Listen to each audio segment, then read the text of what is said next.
நம்ம இன்னைக்கு எதை பற்றி பார்க்க போகிறோம்னா ஹைப்பர்சோனிக் மிசைலை பற்றி தான் நம்ம பார்க்க போகிறோம். இன்னைக்கு தேதியில் உலக நாட்டில் வந்து பார்த்தோம்னா ஹைப்பர்சோனிக் தான் முதல் இடத்துல இருக்குது. ஏன்னா இந்த விஞ்ஞான ரீதியில் ஹைப்பர்சோனிக் தான் முதல் இடத்துல இருக்குது. ஏன் இப்போ அதை பற்றி நம்ம பார்த்துடலாம். முத நம்ம சேனலுக்குள்ளே வரீங்கன்னா நம்ம சேனல் சப்ஸ்கிரைப் பண்ணி வச்சுக்கோங்க. வாங்க வீடியோக்குள்ளே போகலாம். ஹைப்பர்சோனிக்னா நம்ம ரெகுலராக நம்ம யூஸ் பண்ணுற மிசைலை விட ரொம்ப பவர்ஃபுல்னு சொல்கிறாங்க. ஏன் இது ரொம்ப பவர்ஃபுல்லுன்னு பார்த்தோம்னா, இது மணிக்கு சுமார் 6000 கிலோமீட்டர் வேகத்தில் செல்லக்கூடியது. மணிக்கு 6000 கிலோமீட்டர் செல்லக்கூடியதுனால இதுக்கு ஹைப்பர் சோனிக் மிசைல்னு பேர் வச்சுருக்காங்க. அதாவது இந்த வகையான மிசைல்லாம் வந்து பார்த்தோம்னா சாதாரண ஏவுகணையை விட பல மடங்கு ரொம்ப அதிவேகமாக பறக்கக்கூடியது. இது எப்படி வேலை செய்யுதுன்னு நம்ம பார்த்துடலாம்.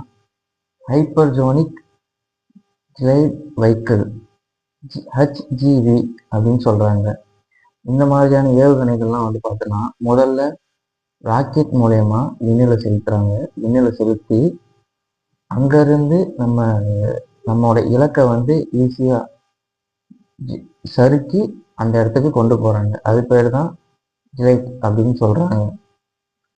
ஹைப்பர் குரூப் ஏவுகணைகள் HCM சொல்கிறாங்க. இந்த வகையான ஏவுகணைகளை பார்த்தோம்னா ஸ்கிராம்ஜெட் இன்ஜினை பயன்படுத்துகிறாங்க. இந்த ஸ்கிராம்ஜெட் இன்ஜின் வந்து பார்த்தோம்னா இந்த இன்ஜின் தான் இந்த ராக்கெட்டை வந்து அதிவேகமாக செலுத்துறதுக்கு ரொம்ப முக்கிய இடத்தை கொடுக்குது.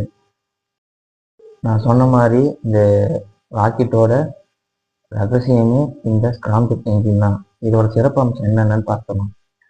மிக மிக அதிவேகமாக செல்லக்கூடியது இந்த ராக்கெட் வந்து சாதாரண மிசைல்களை விட 5 முதல் 10 மடங்கு அதிவேகமாக செல்லக்கூடியது. திடீர்னு இதோட நம்ம பாதையை நம்மளால மாற்ற முடியும். கண்டுபிடிக்க மிகவும் கடினமாக இருக்கும். ரேடார்கள் கூட அதை கண்டுபிடிக்கிறது ரொம்ப ரொம்ப கஷ்டம்னு சொல்றாங்க. பாதுகாப்பு அமைப்புகளை தப்பிக்க முடியும். அதாவது நம்ம பார்த்துருப்போம், ஒரு சில நாட்டில் வந்து நாட்டுக்குள்ள என்ட்ரி ஆகும்போது ஆட்டோமேட்டிக் மிசைல்லாம் வச்சுருப்பாங்க. அந்த மாதிரி மிசைல்களுக்கிட்ட இருந்து தப்பிக்கிறது இதால் ஈஸியாக முடியும்னு சொல்கிறாங்க.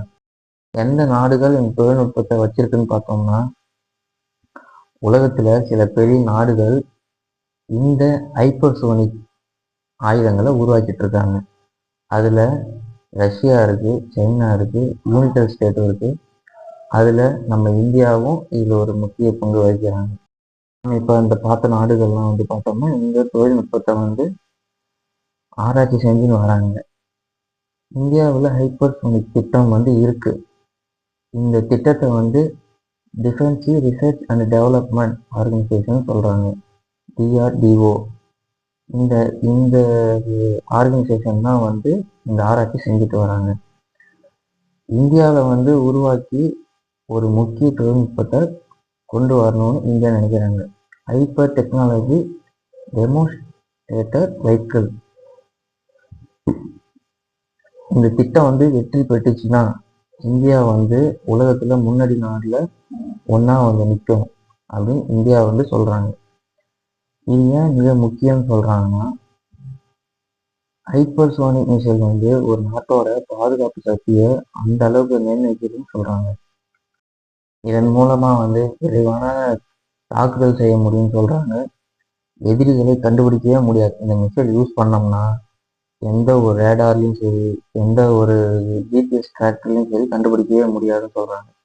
துல்லியமான இலக்கை அடைய முடியும்னு சொல்றாங்க. நம்ம இங்கேருந்து ரொம்ப தூரத்தில் ஒரு இலக்கு இருக்குன்னா அந்த இலக்கை வந்து அச்சு பிசாமல் அந்த இலக்கை வந்து நம்மளால அடைய முடியும்னு சொல்கிறாங்க. அதனாலே உலக நாடுகள் வந்து தொழில்நுட்பத்தை அதிகமாக முதலீடு செஞ்சு ஆராய்ச்சி செஞ்சுட்டு இருக்காங்க. குறிப்பாக சொல்ல வேணும்னா ஹைப்பர்சோனிக் வந்து எதிர்காலத்தில் போர் தொழில்நுட்பத்தில் மிக முக்கியமான ஆயுதமாக இருக்கும்னு சொல்கிறாங்க. நான் முன்னாடியே சொன்ன மாதிரி இது வந்து ரொம்ப அதிவேகமாகவும் செல்லக்கூடியது, துல்லியமாகவும் செல்லக்கூடியது. கண்டுபிடிக்க முடியாத திறன் காரணமாகவே இதை உலக இராணுவம் வந்து இதை வந்து ஆராய்ச்சி செஞ்சுட்டு இருக்காங்க. உலக நாட்டில் எல்லா நாட்டிலையுமே இதை பற்றி ஆராய்ச்சி செஞ்சுட்டு இருக்காங்க. இப்போ நாம் இதை பற்றி நம்ம பார்த்துருப்போம். இதுலேருந்து உங்களுக்கு இன்னும் இதில் வந்து இன்னும் ஒளி இருக்குது, மார்ச் 5 அப்படின்னு ஒரு டாபிக் இருக்குது. உங்களுக்கு அதை பற்றி நான் டீட்டெயிலாக வேணும்னா கமெண்ட் பண்ணுங்கள், நான் சொல்கிறேன். நம்ம சேனலுக்கு புதுசாக வந்தீங்கன்னா சப்ஸ்கிரைப் பண்ணிக்கோங்க. அப்போ தான் நம்ம அடுத்த வீடியோ போடுறது நமக்கு ஹெல்ப்ஃபுல்லாக இருக்கும்.